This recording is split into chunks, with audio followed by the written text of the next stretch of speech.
analytic theory. I'll share the screen.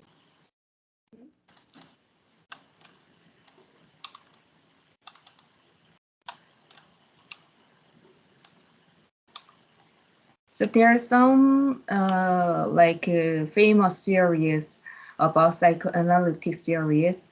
One of the famous theory is Freudian theory. Maybe you've heard Freud, right? Yeah, he's very Yeah, famous yeah, in yeah, yeah, psychology. yeah. So Sigmund Freud believed that one's personality was essentially set in early childhood. He proposed a psychosexual stage theory of personality. Stage theories are ones in which development is thought to be discontinuous. In other words, the stages are qualitatively different from one another and recognizable, and people move between them in a stepwise fashion. Mm. Stage theories also posit that all people go through all the stages in the same order. Mm. Freud's theory has four stages. The first one is the oral stage, and next one is the anal stage, and the three is Paulic stage, and the last is adult genital stage. Between the Paulic stage and adult genital stage is a latent period that some people refer to as a stage. Freud believed that sexual urges were an important determinant of people's personality development. Each of the stages is named for the part of the body from which people derive sexual pleasure during the stage. So he really emphasized the sexual pleasure, the part of sexual pleasure on our body. So he just put the name. So during the oral stage, birth to 1 year, Freud proposed that children enjoy sucking and biting because it gives them a form of sexual pleasure.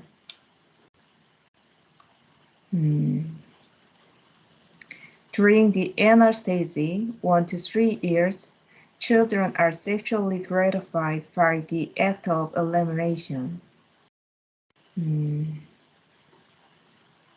And so here, during the anal stage, the kids, the babies are trained poo training, you know. Yeah.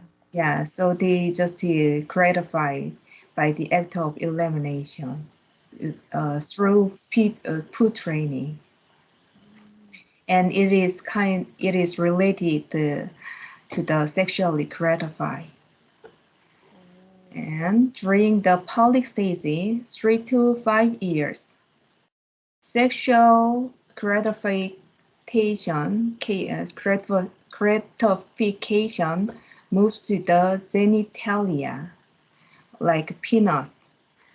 The Oedipus crisis, in which boys sexually desire their mothers and view their fathers as rivals for their mother's love. So, yeah, occurs in this stage.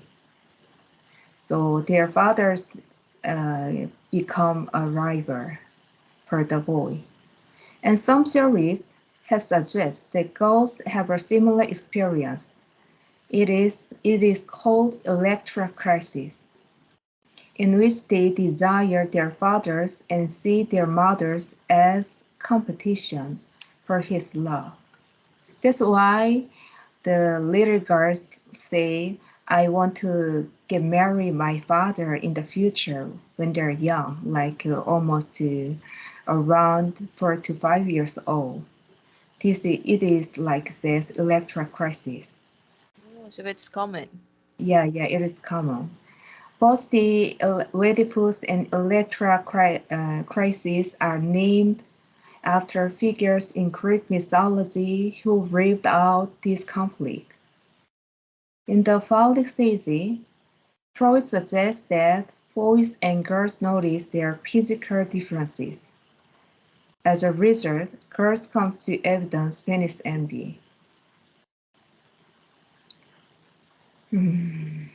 Like penis envy cause they don't have. So yeah. And the desire for the penis. And the boys suffer from castration anxiety. Castration anxiety is the fear that if they misbehave, they will be castrated, so by their parents or someone. So they have some like fear and anxiety. This is castration anxiety. Boys specifically fear that their fathers will castrate them to eliminate them as rivals for their mothers. So, if they have some needs to have sex with their mother, boys, especially boys, then the father will revenge and then finally like castrate them to eliminate them. So this, yeah, this is the dynamic, psychodynamic. So maybe you understand. Yeah. And to protect them against this threatening realization, Freud believed that the boys used the defense mechanism of identification. Identification is just like want to become, just to follow. I just want to follow. My father is a kind of role model of me. And the purpose of defense mechanisms in general is to protect the conscious mind from thoughts that are too painful. Identification is when people emulate and attach themselves to individuals who they believe threatens them. Identification, according to Freud, serves a dual purpose.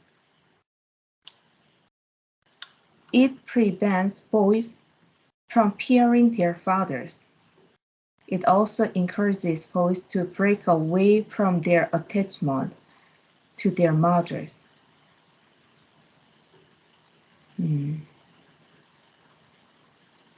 Usually their primary caregivers, and learn to act like a man.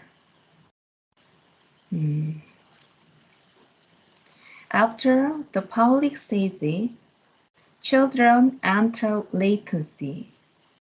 Usually, latency stage is elementary school, like stage and period, during which they push all their sexual feelings out of conscious awareness, reflection. During latency, children turn their attention to other issues. So they do not aware of sexual feeling during this stage. They start to school where they learn both how to interact with others and myriad of academic skill.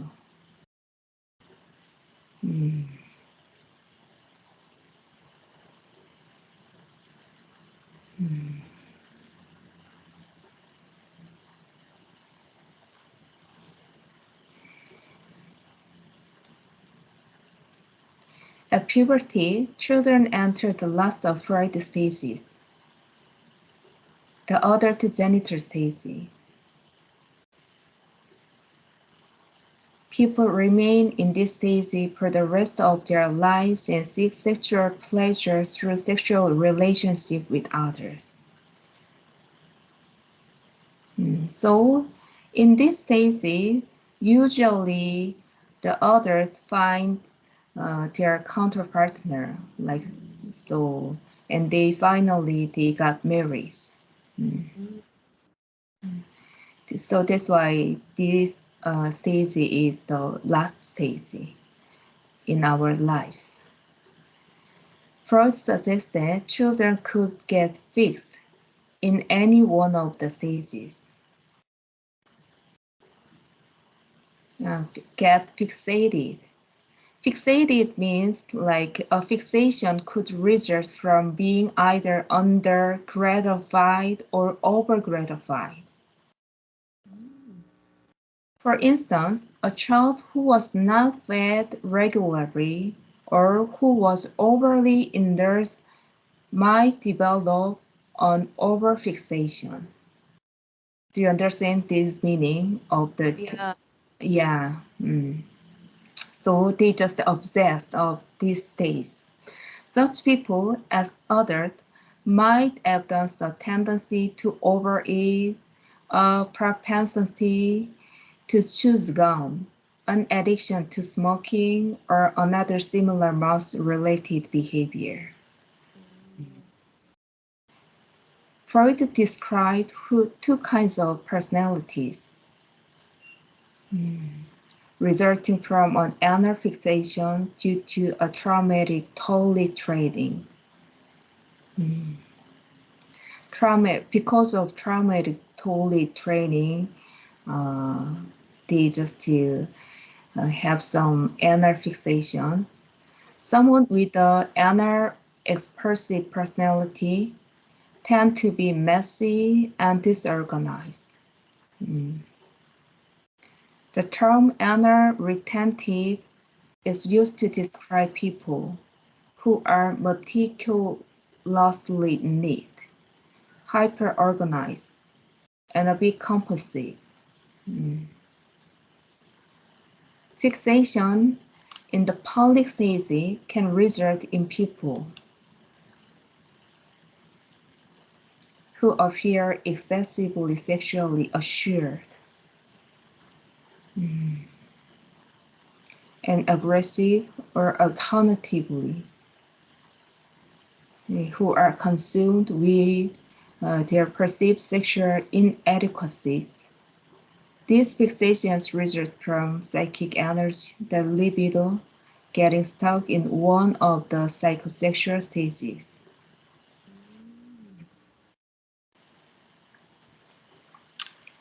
And let's move.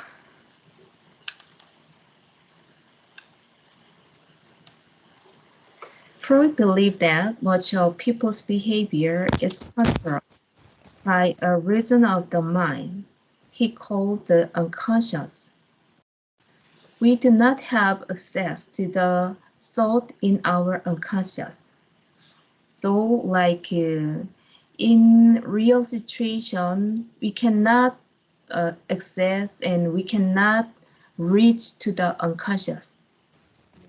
So we cannot aware. In fact, Freud asserted that we spend tremendous amount of psychic energy to keep threatening thought in the unconscious. Freud contrasted the unconscious mind with the preconscious and conscious. The conscious mind contains everything we are thinking about at any one moment, while the preconscious contains everything that we could potentially summon to conscious awareness with ease.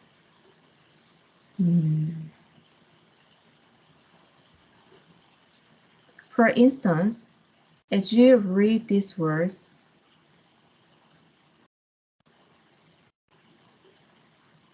I hope you are now thinking about your plans for the upcoming weekend.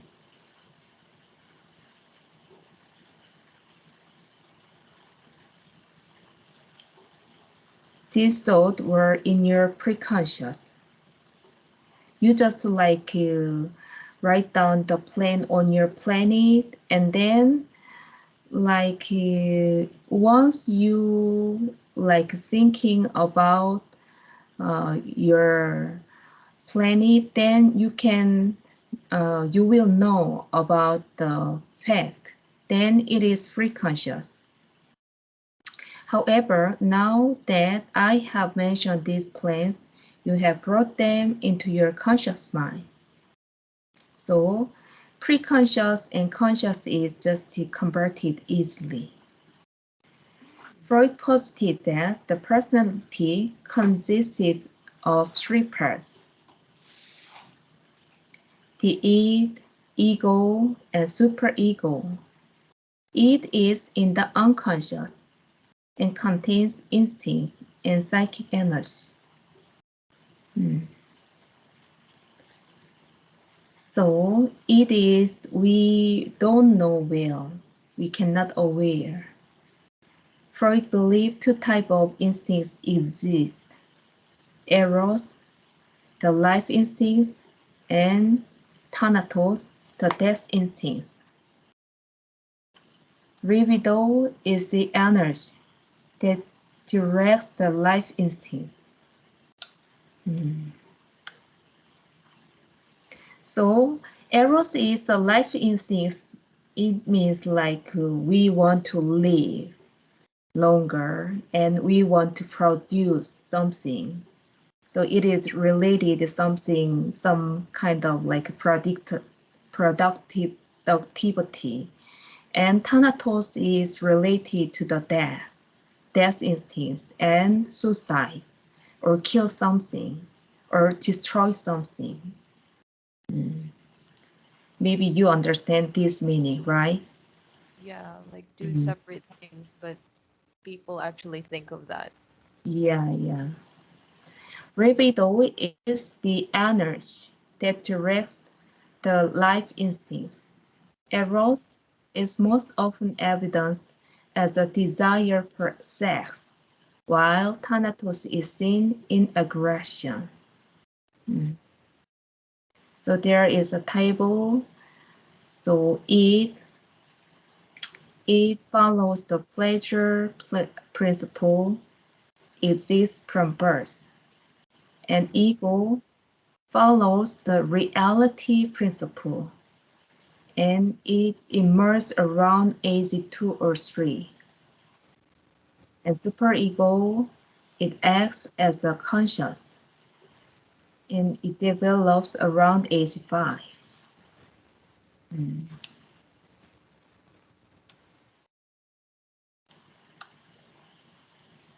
The id is fulfilled by the pleasure principle.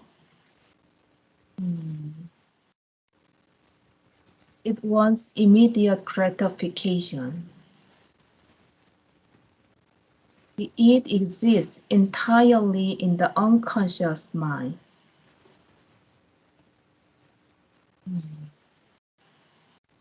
Babies are fulfilled solely by their ids. They cry whenever they desire something without regard to external world around them. The next part of the personality to develop is the ego. The ego follows the reality principle, which means its job is to negotiate between the desires of the id and the limitations of the environment.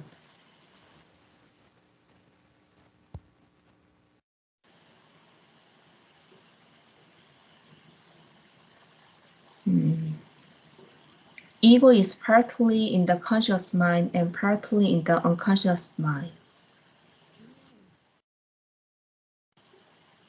The last part of personality to develop is the superego. Like the ego, the superego operates on both the conscious and unconscious level. Around the age of 5, children begin to develop a conscience and to think about what is right and wrong. This sense of conscience, according to Freud, is their superego. Oftentimes, the ego acts as a mediator between the ego and the superego. As you cram per that midterm, the ego tells you to go to sleep because you are tired, or you go to that party because it will be fun. The The superego tells you to study because it is the right thing to do. The ego makes some kind of a compromise. You will study for 2 hours, drop by the party, and then go to sleep. Part of the ego's job is to protect the conscious mind from the threatening thought buried in the unconscious.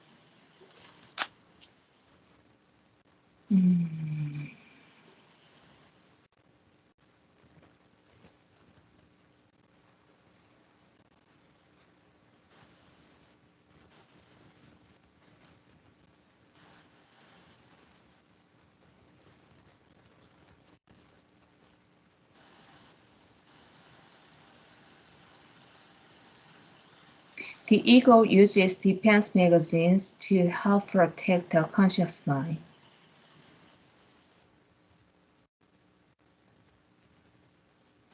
Assume that Murphy, captain of the high school cheerleading squad, decides to leave her boyfriend of 2 years, Viv, the star wide receiver of the football team, for Alvin, the star of the school's chess team.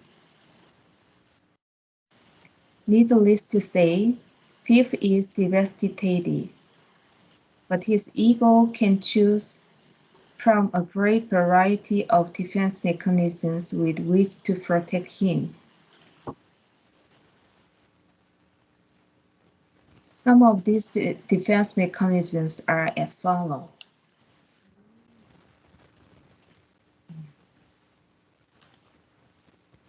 Like this. So repression. This is blocking thought out from conscious awareness. When asked how he feels about the breakup with Murphy, Biff replies, "Who? Oh yeah, I haven't thought about her in a while." This is repression, just like blocking thought. And denial, not accepting the ego's threatening truth.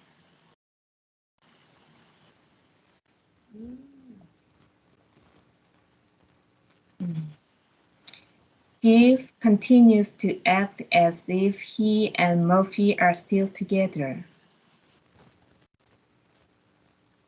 He waits by her locker, calls her every night, and plans their future days. And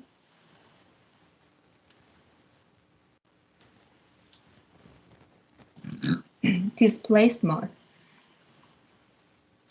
redirecting one's feeling toward another person or object.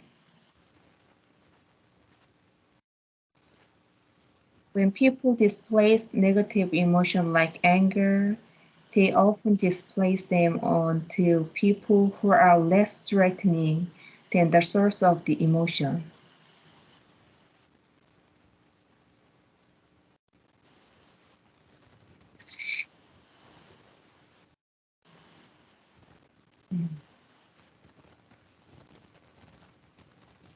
For instance, a child who is angry at his or her teacher would be more likely to displace the anger onto a classmate than onto the teacher.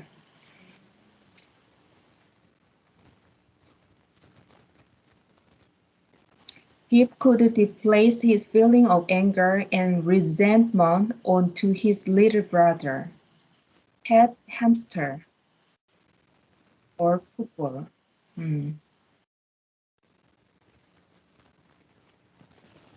Do you understand this meaning, displacement? Yeah, it's pretty common for especially when couples break up, and boys usually do this one. Yeah, it is really common. Yeah. And then they kick something like, Yeah. yeah, like for the kind of their showing their anger. And projection, this is very common thing.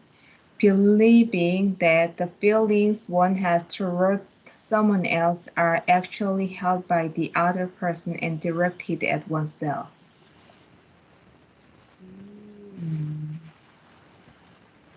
Like, for example, Viv insists that Murphy still cares for him. He can't accept the fact.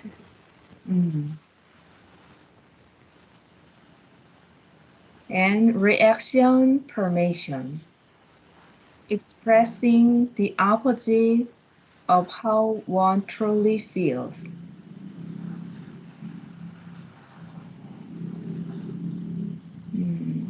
Pip claims he rolls Murphy.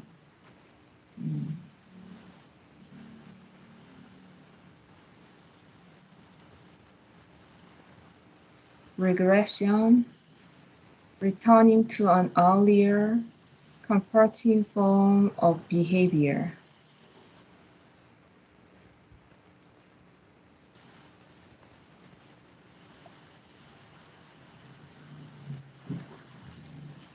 Bill begins to sleep with his favorite childhood stuffed animal, Fuzzy Kitten. He just returned to the childhood.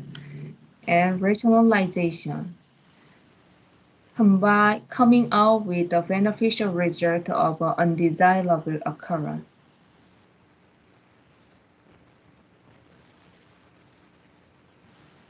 He believes that he can now find a better girlfriend.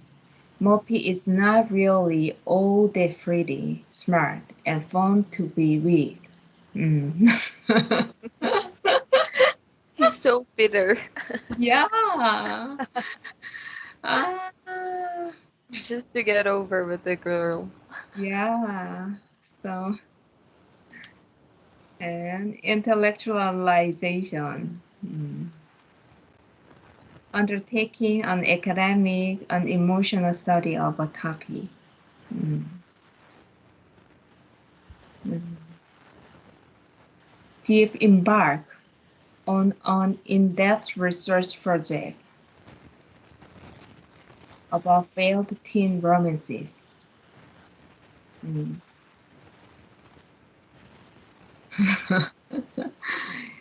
And sublimation.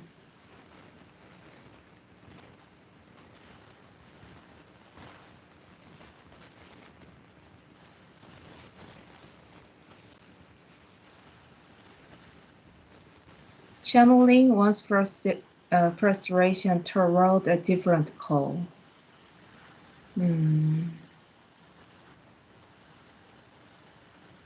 Sublimation is viewed as a particularly healthy defense mechanism.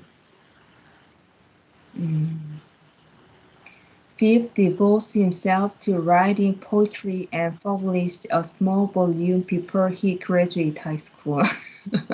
Oh, this is really common for girls to do. Yeah, yeah, yeah. Ah, it's so fun. And let's see. Criticism of Freud. One common criticism of Freudian theory is that little empirical evidence supports it. So actually, it is really difficult to find the real evidence because it is like just everything is just inside the brain. So we cannot like just there is no exact evidence. For example, verifying the existence of many of Freud's constructs, such as the unconscious, the Oedipus complex, or Thanatos, is extremely difficult, if not impossible. Furthermore, psychoanalytic theory is able to interpret both positive and negative reactions to the theory as the first.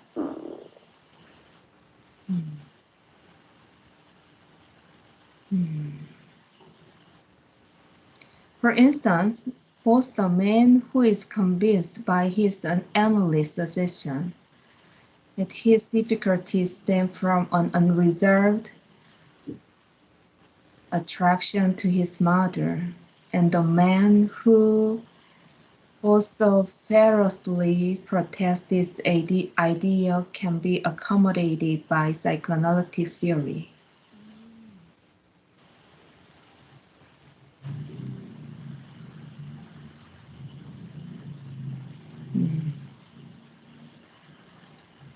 The former is compelled by the logic of the argument, while the latter's very resistance to the idea is evidence of the threatening nature of a repressed desire.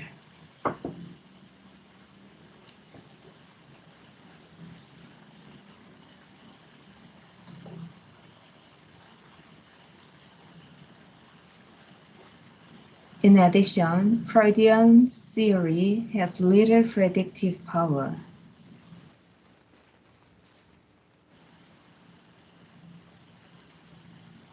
While analysts can use the theory to create logical and often compelling explanations of why an individual acted in a certain way or developed a certain problem after the fact, psychoanalytic theory does not allow us to predict what problems an individual will develop ahead of time.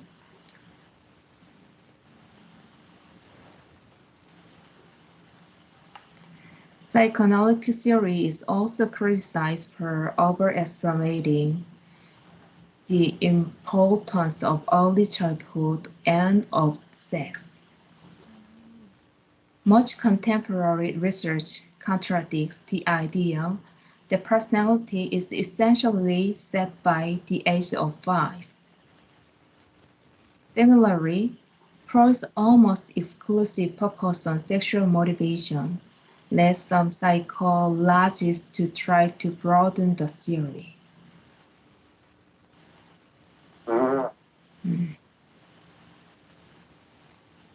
Finally, feminists find much of Freudian theory to be objectionable. One example is the concept of penis envy. Feminists such as Karen Horney and Nancy Chodorow believe that this idea grew out of Freud's assumption that men were superior to women rather than from any empirical observation. This suggests that if women were ambitious of men, it was probably due to all the advantages men enjoyed in society. Horney posited that men may suffer from warm envy, jealousy of women's reproductive capabilities. Oh, like the opposite. Yeah, opposite. Penis envy and warm envy. Feminists also take issue with Freud's assertion that men have stronger superego than women. Yeah, it's really fun. And, in fact, of Freudian theory, despite its shortcomings, Freudian theory has profoundly affected the world. Many people accept the idea that children are sexual creatures, and then our behavior is shaped by unconscious thought. Freud's impact on culture is arguably greater than its impact on contemporary psychology. Many of the terms originally invented by Freud have kept in lay people's language. For example, ego, unconscious, penis envy, denial. Many of Freud's ideas plays a prominent role in the art.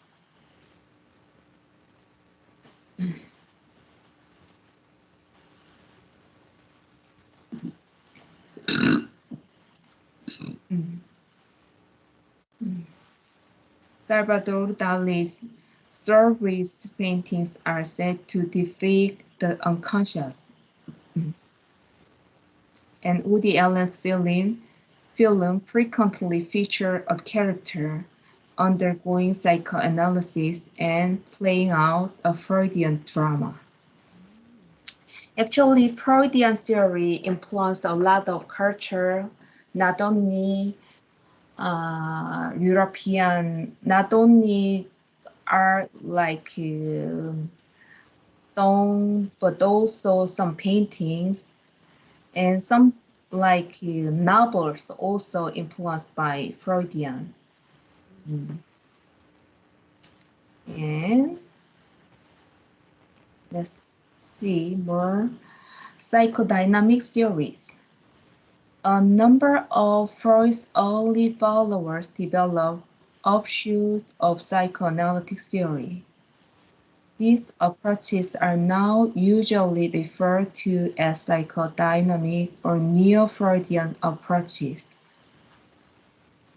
Two of the best-known creators of psychodynamic theories are Carl Jung and Alfred Adler. Jung proposed that the unconscious consists of two different parts. The personal unconscious and the collective unconscious. The personal unconscious is more similar to Freud's view of the unconscious. Jung believed that an individual's personal unconscious contains the painful or threatening memories, and so the person does not wish it to confront. He termed these complexes. Jung contrasted the personal unconscious with the collective unconsciousness.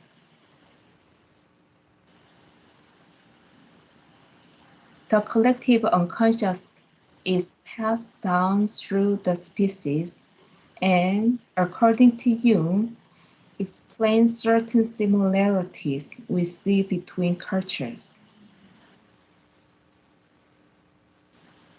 The collective unconscious contains archetypes that Jung defined as universal concepts we all share as part of the human species.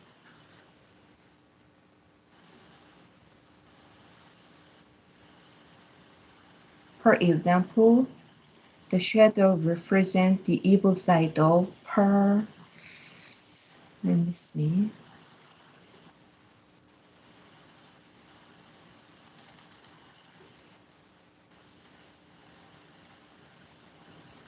Personality and the persona is people's creation of a public image. Jung suggested that the widespread existence of certain fears, such as fear of the dark, and the importance of the circle in many cultures provide evidence per archetype. Adler is called an ego psychologist because he downplayed the importance of unconscious and followed on the conscious role of the ego. Adler believed that people are motivated by the fear of failure, which he termed inferiority, and the desire to achieve, which he called superiority. Adler is also known for his work about the importance of birth order in shaping personality.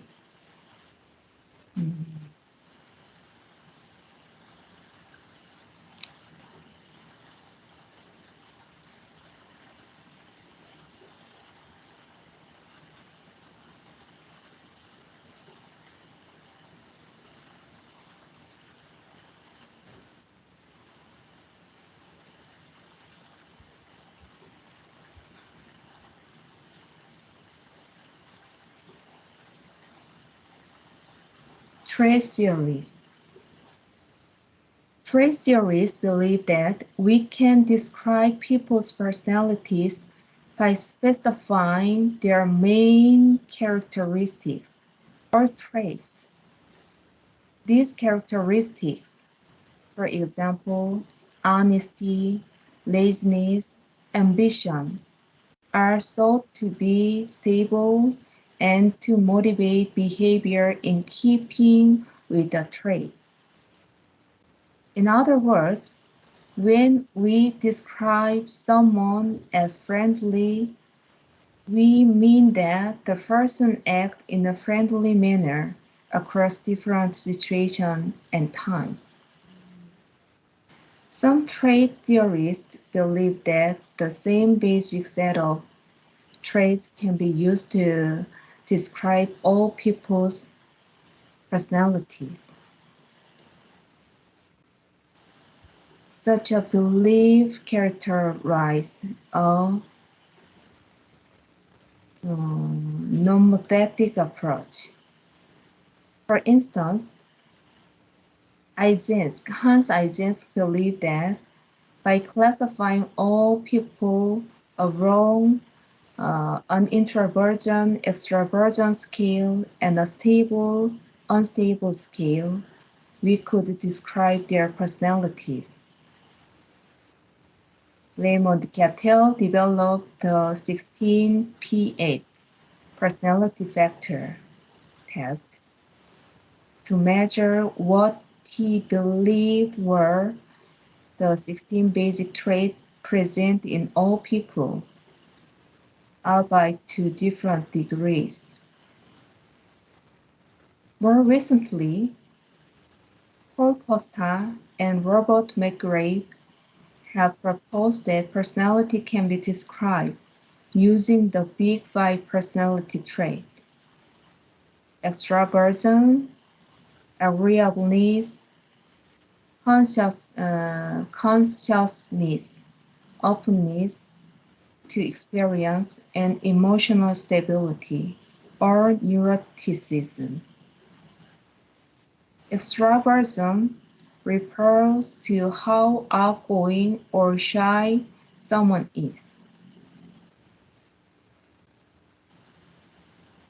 Agreeableness has to do with how easy to get along with someone is.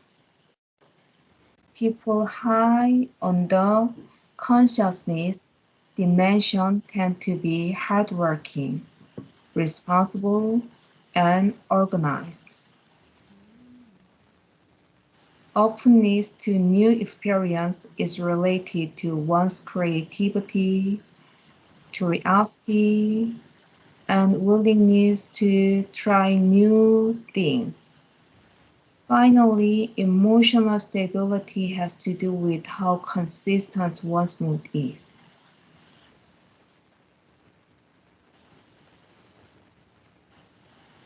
One might wonder how psychologists can reduce the vast number of different terms we use to describe people to 16 or 5 basic traits. Factor analysis is a statistical technique used to accomplish this feat.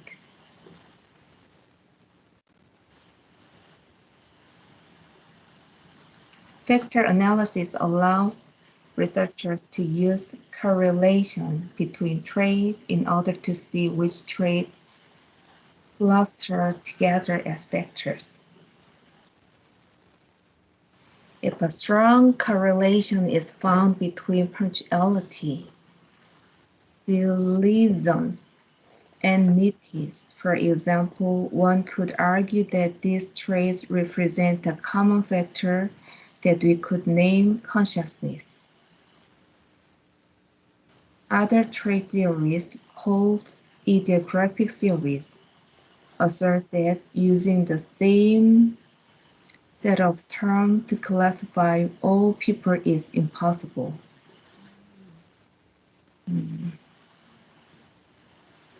Rather, they argue each person needs to be seen in terms of what few traits best characterize his or her unique self.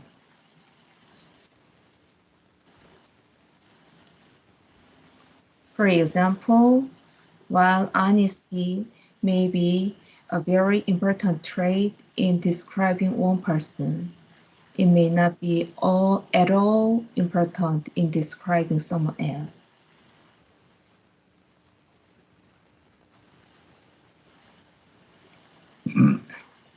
Gordon Alford believed that although there were common traits useful in describing all people,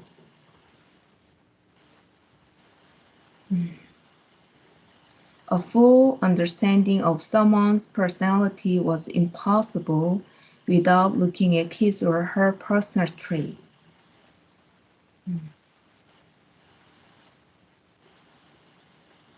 Alpert differentiated between three different types of personal traits. He suggested that everything they do. He suggests that a small number of people are so profoundly influenced by one trait that it plays a pivotal role in virtually everything they do. He refers to such a trait as cardinal disposition. Alpert posits that there are two other types of dispositions, central and secondary, that can be used to describe personality.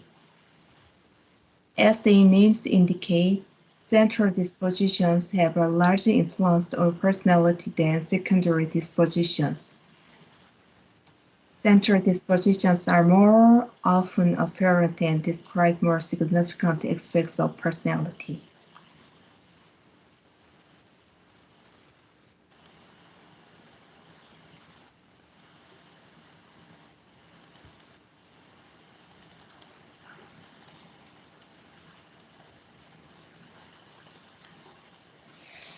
The main criticism of trait theories is that they underestimate the importance of the situation.